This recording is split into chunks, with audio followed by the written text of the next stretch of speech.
이사한 사무실이 좀 추워가지고요. 제가 이 조끼를 하나 입고 있습니다. 사무실이 좀 춥네요. 그래서 양해를 좀 해주십시오. 운동하러 가는 사람도 아닌데 이런 조끼를 입고 해서 죄송합니다. 자, 오늘 아침에 신문에 보면 독일의 지방선거에서 바이에른주, 그 뮌헨이 있는 동네가 바이에른주지 않습니까? 근데 독일에 보면 좀 독특한 게 다른 주를 지배하는 여당은 기민당인데 바이에른주만큼은 기사당이 지역 정당으로 존재하고 있어요. 그래서 기민당과 기사당이 항상 이렇게 연합을 합니다. 그래서 기민당은 CDU, 기사당은 CSU 이래 가지고 둘이가 정권을 잡을 때는 기민 기사 연합으로 하고, 그래서 기민당은 아예 바이에른주에는 우당인 기사당을 배려해서 아예 선거에 이 조직을 만들지 않습니다.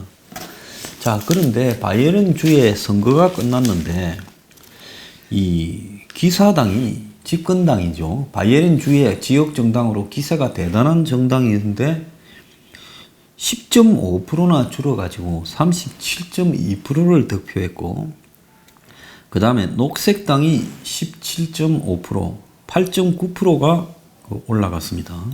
자유유권자당은 2.6%가 올라가서 11.6%. 독일을 위한 대안이라고 지난 이 독일 총선에서 파란을 일으켰던 극우 정당이 원내에 없다가 10.2%를 득표를 했습니다. 독일의 야당격이었던 한국의 민주당격인 사민당이 마이너스 10.9가 되어서 20%가 넘다가 9.7%로 5당으로 전락했고요. 심지어 비리비리한 독일의 과거의 기민기사당, 이렇게 그 다음에 사민당, 그 다음에 자유당이라고 있었는데 우파 성향에 이 자민당이 1.8% 늘어서 5.1%, 심지어 좌파당까지도 3.2%, 1.1%가 늘어서 3.2%를 차지했습니다. 독일을 위한 대안은 바이에른주에서 의회에 진출을 하지 못했어요. 그런데 이번에 이제 10.2%를 얻어서 의회에 진출하게 됐습니다. 거구 독일을 위한 대안은 전체 독일 16개 주 가운데 주의회에 15개의 지금 후보를 냈습니다. 그래서 이 바이에른주는 인구가 1,300만이고 BMW, 아우디, 지멘스 같은 독일의 대표 기업이 이렇게 몰려있는 최대의 산업지역이지요. 과거에 독일 북부에 있는 도시는 한자 동맹의 도시였고, 이렇게 그래서 거기는 좀 부자 도시였습니다. 그런데 이제 뮌헨 같은 독일 남부에 있는 도시들은 이제 위에 있는 한자 동맹 도시와는 좀 다른 바이에른 공국으로 독자적으로 이렇게 자리 잡아왔지요. 그래서 이제 맥주 순수령 이런 것도 이제 여기서 이제 나온 겁니다. 그래서 북쪽에는 가면 동네마다 맥주가 따로 있고, 이 뮌헨 같은 데 가면 그 바이에른주에는 맥주가 대체로 통일되어 있는 부분도 있습니다. 그런데 어쨌든 이 보수의 텃밭인 이 지역에서 집권 기민기사당이 10.5%가 줄어들어 버렸고, 그 다음에 2당인 사민당이 10.9%가 줄어들면서 녹색당과 독일을 위한 대안, 이런 두 정당이 크게 약진을 해버렸습니다. 1962년에 기사당이 과반수를 못한 이래 처음이라는 거죠. 그래서 지금 이게 뭘 의미하는가 하면, 지금 독일의 연정이 한국 같으면 한국당과 민주당이, 즉 좌우 일당들이 연정을 지금 구성해가 있는데 대연정이라고 하죠. 총선 6개월 만에 가까스로 이걸 구성했는데 이게 지금 흔들리게 됐다는 겁니다. 그래서 포퓰리즘의 지금 흐름이 녹색당, 그리고 독일을 위한 대안, 좌파당 이런 쪽에다가 몰려가 버린 겁니다. 그래서 기사당과 이 사민당, 좌우 정당에서 빠진 표들이 전부 이 사람들이 다 가져가 버렸어요. 제일 많이 가져간 거는 없다가 10.2%나 얻은 독일을 위한 대안이라는 극우 정당입니다.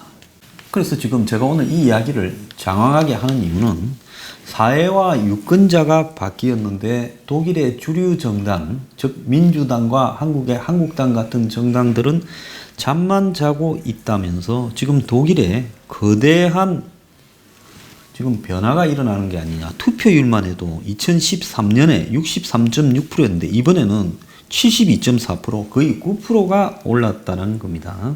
자, 그러면 한국에는 왜 이런 파퓰리즘 성격을 가진 정당들이, 새로운 정당들이 튀어나와서 기성 정당들을 허물지 못하는 걸까요? 왜 한국에는 호남 사람들은 민주당을 지지하고 또 TK 사람들은 한국당을 지지하고 그러다 보니 이걸 허물기 위해서 PK 출신인 대선 후보를 내어서 당선시키는 노무현, 문재인. 그래서 PK가 분열되면서 좌측이 지금 집권을 해나가는 이런 일들이 벌어지고 있는 걸까요? 제 뉴스 브리핑에 나오는 김석범 원장님 같은 경우에는 광주분이라도 굉장히 보수적인 의견을 갖고 있습니다. 자, 우리 영남에 보면 영남 출신이라도 좌파적 의견을 갖고 있는 사람이 많아요. 그런데 왜 한국에는 큰 흐름으로 봐서는 지금 뭐 이 정권은 지방선거로 그런 흐름이 다 무너졌다 하지만은 제가 볼 때 그거는 문 정권의 선동에 의한 일시적인 부분이고요. 궁극적으로 그런 흐름이 이렇게 뒤바뀌거나 새로운 흐름이 생겼다고는 보지 않습니다. 그러면 왜 한국에는 기성정당들이 이렇게 무너지지 않고 버틸 수 있는 것인가? 자, 그래서 이게 뭔 문제인가 하면 결국은 한국에 새로운 흐름이 생기지 못하는 중요한 이유 중에 하나가 국민들이 이념적으로는 지금 남북 분단 문제에 깊숙하게 매몰되어 있어서 그렇다. 그래서 올바른 좌파가 좌파다운 이야기를 할 수 없다. 자, 정말로 좌파의 입장에서 보면 지금 한국의 이 민노총이나 한국노총 같은 노조가 좌파에 도움이 되는 그런 단체입니까? 안 그러면 반좌파적 단체입니까? 제가 봤을 때 정말로 좌파에 이 방해가 되는 것은 한국의 노조들이라고 봅니다. 그런데 한국에는 이 민노총 같은 조직이 그야말로 정권을 좌지우지하면서 좌파 정당을 이렇게 휘어잡고 있습니다. 그러니까 새로운 기성 좌파가 몰락하고 새로운 이 좌파가 탄생하는 부분에 매우 문제가 생기는 거죠. 자, 그것뿐만 아닙니다. 수많은 종북, 친북 사회단체, 한국만큼 아마 이런 이념적 단체가, 사회단체가 많은 나라도 없을 거예요. 거기에다가 참여연대 같은 경제적인 문제를 관장하는 경실련 같은 이런 단체들도 수두룩합니다. 그래서 이런 단체들이 전부 다 새로운 좌파 세력이 성장하는 토양을 없애버리고 있어요. 그래서 지금 국회의원 6명이다가 노회찬 자살 이후에 5명으로 전락한 정의당을 보면 그 정의당이 좌파의 독자성을 갖고 가지 못하고요. 그건 종북, 친북들도 아니었어요. 이제는 종북, 친북적인 문제에서 원래 종북, 친북들하고 별로 차이도 안 나고 좌파 정당으로서 자신의 가치가 뭐가 다른지 문재인 정권 들어가 존재감이 제일 없어진 정당이 제가 볼 때는 정의당이라고 봅니다. 그래서 이렇게 돼버렸고 우파 쪽에 한번 봅시다. 애국당이라고 해서 소수당이 있지만 이 정당이 태극기 부대의 사람들을 넘어서서 대중적인 득표력을 가지지 못한다는 것은 지난 대선 때 증명이 됐지 않습니까? 그리고 극우나 우파 같으면 박근혜 전 대통령에 대한 가치 외에도 자신들만의 정치적 가치를 가져야지 누구를 살리고 죽이고 하는 문제가 그 정당의 가치의 정점이 전부가 되어서는 안 되지 않습니까? 자, 그리고 바른미래당 같은 경우에는 저쪽에서도 떨어져 놓고 이쪽에서도 떨어져 놓은 사람들이 어정쩡하게 이렇게 모여서 바른미래당이라고 하고 있어요. 지난 총선에 동교동 이 호남계 의원들이 문재인이 공천을 안 주고 다 공천 학살시킬 것 같아 이렇게 보이니까 떨어져 나와서 독자적으로 40석에 가까운 안철수를 앞에 세워서 국민의당이 의석을 얻지 않았습니까? 자, 그랬고 당시에 이제 박근혜 대통령 탄핵에 찬성한 사람들, 그리고 색깔이 조금 중도 우파적 성격의 사람들이 이 한국당을 수구정당이라고 보고 망할 거라고 봤겠지요. 탈당을 해서 어떻게 했습니까? 바른당을 갖다가 만들었는데 이 사람들 중에 상당한 숫자가 돌아가 버리고 이제 뭐 9명, 10명밖에 안 남고 교섭단체도 무너져 버리니까 이제 갈 데가 없는 이 바른정당 사람들과 또 안철수 쪽이 서로 결합을 한 거죠. 그래서 호남의 강경파, 햇볕 정책에 찬성하는 강경 좌파만 빼고 중도 좌우파가 모이자 해서 16명인가가 빼고 국민의당이 나머지가 오고 또 지금 갈 데 없는 바른정당이 합쳐서 바른미래당을 만들지 않았습니까? 그래서 잔류한 나머지 이 좌파들은 평화당을 만들었죠. 자, 그랬는데 이 바른미래당이 자냐우냐를 따지는 부분이 정말 우습다는 겁니다.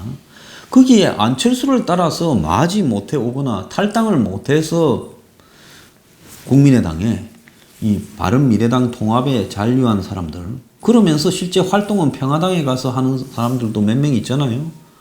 그래서 이런 사람들이 보수하고는 전혀 상관없죠. 제가 봤을 때 현재 국민의당 출신 의원 중에서 보수라고 할 수 있는 사람은 한두 명이 될까 말까입니다. 그리고 바른미래당 안에 지금 이 한국당 출신으로 한 9명인가 있을 건데 그 사람 중에 몇 명은 벌써 좌파화 되어가고 한 서너 사람 정도가 남아 있을 거라고 봐요. 그러면 불과 한 5사람 안팎인 바른미래당 속의 사람들을 놓고 보수 통합론을 이야기하는 한국당이 좀 웃기는 이야기 아닌가라는 겁니다. 그렇지 않습니까? 그런데 이 보수 유권자들의 이 선택을 보면요, 한국에는 차라리 진보 정당이 독자적으로는 생길 가능성은 조금은 있어도 이 정의당처럼요, 보수 쪽에서 독자적인 극우 정당이나 이 파퓰리즘적인 성향을 띠는 보수 정당이 나올 가능성은 극히 희박하다는 겁니다. 왜 그러냐? 그 부분에서는 영남 유권자들의 선택이 항상 어떻게 해요? 자, 문재인을 막아야 된다. 과거에는 김대중을 막아야 된다. 또 그 뒤에는 어떻게 합니까? 노무현을 막아야 된다. 이렇게 이야기를 하면서 몰표를 던져주다 보니까, 그러니까 경상도에 기반을 한, 아니면 지역적 기반이 없는 우파 정당이 한국에서 존재할 수 있느냐? 그게 불가능하다. 제가 생각할 때는 파퓰리즘 성격을 가진 좌우 정당이 한국에는 나와야 된다, 저는 봅니다. 이 파퓰리즘이라는 것이 정치를 실행하는 방식으로는 문제가 있을지 몰라도 저는 필요하다고 보고 있어요. 왜 필요하냐? 이 파퓰리즘이라는 것을 무조건 매도하고 나쁘게 볼 게 아니라 이 파퓰리즘이 대중이 요구하는 시대적 변화를 반영한다. 그래서 독일에서도 이번에 나온 이야기가 뭐라고 그럽니까? 사회와 유권자가 바뀌었는데 주류 정당들만 잠을 자고 있다. 이런 비판을 하잖아요. 지금 민주당이 하는 행태, 친북적인 행태, 한국당이 하는 일부 수구적인 행태, 이런 거를 보면서 이 두 정당이 바뀌어야 된다라는 부분은 많은 우파적 사고를 한 사람들이 생각하고 있어요. 심지어 제 유튜브 댓글 다는 사람 중에도 한국당에 대해서 얼마나 많은 비판을 합니까? 새로운 정치 세력이 만들어져야 된다. 그런데 막상 그걸 믿고 만들면 지지를 보내는 게 아니라 단합해서 문재인을 꺾어야 된다. 이런 논리로 또 선거 때면 저기에 몰표를 주지요. 마찬가지로 좌파 쪽에서 우리는 철저하게 사회개혁을 해야 되고 사회적 약자를 갖다가 위해야 되는데 주사파는 싫고 친북은 싫다라는 그런 좌파 정당이 만들어져야 되고, 또 민노총처럼 자신들이 없는 사람을 위하고 노동자를 위한다면서 노동자를 착취하는 저런 구조를 타파해야 된다는 정당이 나와야 되는데, 그런 정당이 좌측에서 존재할 수가 있겠냐는 거죠. 좌측에 있는 수많은 뜯어먹는 구조에 있는 사회단체, 무슨 종교단체, 심지어 좌측에 있는 노조, 이런 것들이 이런 좌측의 포퓰리즘 새로운 정당을 허용하느냐는 겁니다. 허용을 안 하는 거예요. 그래서 한국 사회에서는 담론에서 새로운 좌우 포퓰리즘 정당이 주도해 나갈 힘이 없다는 거예요. 유승민은 아마 자기가 저렇게 뛰쳐나가서 정당을 만들고 했으면 대선에서 지더라도 새로운 흐름을 만들어 갈 수 있었을 거라 생각했는데 지금 오도 가도 못하는 상황에 부딪히고 있지 않습니까? 그래서 기성 정치의 한계를 뛰어넘는 새로운 이런 정당들이 안 생기는 이유에 대해서 이게 한국 국민의 문제냐 아니면 한국의 지역 감정이나 분단의 현실의 문제냐를 좀 생각해 볼 필요가 있다는 겁니다. 우리가 한번 이런 문제를 생각을 안 해보면요. 한국 정치는 평생 가도 민주당이 발전할 것 같습니까? 이해찬이 50년 집권을 하면요. 더 나아가서 한국당이 저렇게 100년을 해도 발전할 것 같습니까? 엊그제 한국당에서 뭐 김성태 원내대표가 한 놈만 팬다 해가 유튜브 방송을 하고 한국당 의원들이 유튜브 방송을 한다 합니다. 자, 한국당이 잘 모르는 게 뭔가 하면 유튜브는 왜 인기가 있겠습니까? 기성 정치권에서 소화하지 못하는 문제들을 지적하기 때문에 인기가 있는 부분이죠. 자, 그렇다면 한국당은 기성 정치권입니까? 아닙니까? 야당이지만 기성 정치권이지요. 자, 그렇다고 한국당이 지금 하는 모습들이 야당 보수층 지지자를 향해서 감동을 줄 만한 뭔가를 지금 하고 있겠습니까? 그런 말을 하지 못하고 있어요. 황교안이 청년에게 묻고 답한다라고 해가지고 책도 내고 앞으로 대선 후보로 한번 해보려고 정치 재개를 지금 슬슬 시작하고 있지만 문제는 뭔가 하면 황교안이 기성 정치권에서 없는 새로운 부분들을 만들어낼 수 있겠는가? 그 본인 스스로가 박근혜 정권의 총리와 법무장관을 올해 정권 내내 지내면서 기득권으로서의 위치와 역할을 하지 않았습니까? 그리고 그 기득권이면 기득권답게 집권이나 잘 유지하든가 그 기득권에서 대통령이 탄핵되도록 만들어버리지 않았습니까? 그런데 그런 보수로서 어떤 새로움을 보여줄 거냐? 단지 그냥 높은 배설을 해서 지지도가 높다고 그걸 따라서 보수층은 찍어줘야 되느냐? 제가 보수 지지층에게 이야기하면 좌파들이 저렇게 기득권화 되어가고 수구 꼴통화 되어가고 새로운 좌파 세력이나 새로운 좌파의 가치가 나오기가 틀린 거에 대해서는 나는 뭐 좌파가 아니니까 말하지 않겠습니다. 좌파의 문제겠죠. 그런데 보수의 문제로 놓고 보면 보수 세력이 세워질 가능성이 도대체 어디에서 나올 것인가? 자, 한국당이 지금 대선 패배하고요. 1년 5개월이 지났습니다. 문정권이 저렇게 죽을 서도 한국당의 지지율이 올라가지 않고 있는 이유는 뭐겠습니까? 현재 한국당의 이 가치로는 안 되는 뭔가 새로운 가치의 전환을 해야 된다는.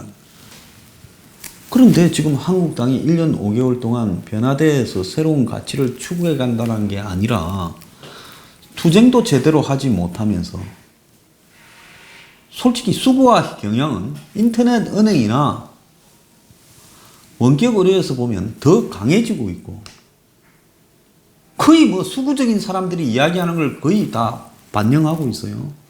그러면서 문정권의 저선 국가 안보 해체에 대해서 제대로 싸우지도 못하고 있고 드루킹 같은 민주주의 해체에 대해서도 싸우지도 못하고 있고 북한 석탄 밀수나 홍진호 사건에 있어서 오청성이 방치에 대해서도 싸우지 못하고 있습니다. 그러다 보니 문정권이 오만해져서 무엇을 하더라도 우리 마음대로 할 수 있다 이야기를 하면서 프랑스까지 가서도 촛불 운운하고 있는 거 아니겠습니까? 자, 손학규가 한국당이 다음 총선에서 없어질 정당이다. 갈 사람 가라 한 거는 한국당이 지난번에 지자체 선거의 득표율을 다음 총선에서도 한다면 한 40석 안팎의 정당밖에 안 된다라는 부분을 갖고 말을 한 거겠죠. 물론 그때가 되면 문 지지율은 행편없이 내려가 있을 거고 한국당의 지지율은 올라가 있겠지만은요. 그걸 가지고 한국당이 계속 집권을 할 수도 없고 그렇게 해서 계속 남의 잘못에 의해서 내가 집권을 한다는 것이 되어서도 안 되는 겁니다. 자, 보수 이 유권자들이나 보수 지지층이요. 제가 볼 때 크게 자각을 해야 돼요. 그렇지 않으면 한국당이 제가 볼 때 전원책이 무슨 뭐 조강위원이 됐다고 김병준 비대위가 되었다고 획기적으로 바뀔 것 같지도 않고 이대로 두면 그 밥에 그 나물로 또 갈 겁니다. 중요한 것은 한국당이 가치 변화를 어떻게 해야 되는가에 대한 논의조차도 없다라는 거예요. 우리가 이대로 가서는 안 된다. 나라 경제가 무너져 간다. 자, 좌파들이 경제를 다 무너뜨리는데 우리가 되면 그 경제를 안 무너뜨리고 또 우리가 되면 20, 30대 청년에게 지지를 받고 또 불쌍한 노령층을 위해서도 뭔가를 할 수 있는 새로운 사회개혁안, 한국 사회가 제일 중요시하는 현 시점에서 필요시하는 것을 어떻게 만들어낼 수 있겠는가. 그런 부분들을 한국당의 어딘가서는 계속 토론하고 싸우고 해야 되는데요. 뭐 그런 쇼를 언론에 보여준다고 하는 걸 보면 청년 대표 모여 불러서 하는 것도 어설프고 자영업자 데리고 하는 것도 어설프고요. 뭔가가 저렇게 해서 뭔 꼴이 되겠나 싶은 겁니다. 그래서 한국은 이 정치 수준이 파퓰리즘 정당도 하나 용납을 못하는 정도다. 솔직히 말하면 아주 강한 우파 파퓰리즘 정당이 나와서 이 기성 좌우 정당들을 뒤집어 버렸으면 하는 게 제 심정입니다. 한번 그런 부분을 위해서 여러분들도 고민을 해볼 필요가 있습니다.